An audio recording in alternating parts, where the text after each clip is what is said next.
આ તો જબરજસ્ત બરફ પડ્યો, 10 થી 15 ઇંચ જેવો બરફ પડી ગયો છે ભાઈ. અને અત્યારે હાલ ભાઈ પવન પણ જબરજસ્ત છે. તો આપણે ભાઈ બંધ કરવાનો ટાઈમ થઈ ગયો સ્ટોરનો, ક્લોઝ કરવાનો. તો આપણે પહેલાં ગાડી સાફ કરી દઈએ કમ્પ્લીટ અને ગાડી પણ ચાલુ કરી દઈએ. ભાઈ થોડો અડધો કલાક પહેલાં ગાડી ચાલુ કરી દીધી આપણે, તો ફટાફટ નીકળતા ફાવે. કારણ કે ગાડી જે વખત નીકળવાનું એક વખત ચાલુ ના કરાય, ચાલુ થાય ચાલ વાગે ના વાગે ભાઈ ગરમ કરવી પડે ગાડી. અને આપણે સ્નોવાળો પણ આવી ગયો ભાઈ, તો ફટાફટ સ્નોવાળો ભાઈ તો મસ્ત ક્લીન કરી દેશે ફટાફટ. તો ખાલી તમે સ્નો કેટલો બધો પડ્યો હોય બસ સાફ કરે તમને ખબર પડી જશે કે કેટલો બધો સ્નો પડી ગયો હોય.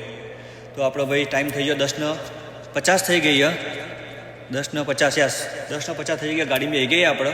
ભગવાનનું નામ લઈને કરીએ પણ જો પાણી પણ બરફ થઈ ગયો ભાઈ. જોખમ તો જબરજસ્ત છે પણ અમે નીકળવાનું તો સર હવે જોઈએ શું થાય છે. કારણ કે ગાડી લઈને નીકળ્યા તો છીએ, રસ્તામાં બરફ બહુ પડ્યો. કારણ કે ગાડી બધા એમ કે ગાડી જાય એવી નહીં, પણ આપણે ભાઈ સાહસ કરીને નીકળી આવીએ. સિગ્નલ આવી ગયું, સિગ્નલ ઊભા થઈ જઈએ. કોઈ ના ઊભી થાય તો સારું હોય, કારણ કે આ જગ્યાએ મેન વધારે બરફ ભરાયેલો. ભાઈ સિગ્નલ આવ્યું, આપણે ઊભા થઈ જઈએ. અને ભાઈ ઇમરજન્સી લાઇટ પણ ચાલુ થઈ ગયેલી. એ હય મારે એવો લોચો, ગાડી ભરાઈ ગઈ. જો રેસ ગમે એટલો હાલ્યા છતાં હેડતી જ નહીં ગાડી. ગઈ ગાડી આ ખોદામાં ભરાઈ જ જઈએ. જો ગાડી ફૂલ રેસ આપી દીધો, જો ટાયર આખું ફરી જ ગયો. તો ભાઈ આપણે મોટ બાર કાઢી ગાડી આ પ્લાવવાળા ભાઈ જોડે રાઈડ કરીને આવતા રહીએ ભાઈ. આપણી ગાડી સ્ટોરે મૂકી દીધી. મળીએ નેક્સ્ટ વિડીયો.